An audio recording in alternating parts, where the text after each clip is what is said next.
স্ত্রীর হক আল্লাহ পাক রব্বুল আলামিন একাধিক হক দিয়েছেন স্ত্রী। তার মধ্যে শিরোনাম জাতীয় 19টা হক নিয়ে আজকের আলোচনা ইনশাআল্লাহ। কয়টা হক বলেন, সবাই বলেন কয়টা?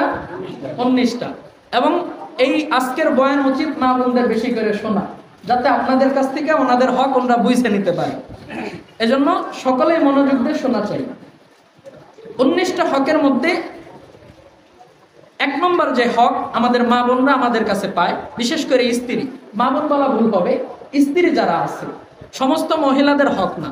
একটা হলো নারীর হক, কথার মধ্যে পার্থক্য আছে। একটা হলো নারীদের হক, একটা স্ত্রীর হক, আলাদা জিনিস না। সব নারী কি আমাদের স্ত্রী? কেউ মা, কেউ বোন, কেউ খালা, কেউ ফুপু, এরা সকলে আত্মীয়তার হক পাইতেছে। সমস্ত নারীরা মিলেই হয় নারীর হক। আর স্ত্রীর হক হয় শুধু সহধর্মিণী, ওয়াইফ বা আহলিয়া বলতে আমরা যেটা বুঝি, এটা হলো স্ত্রীর হক।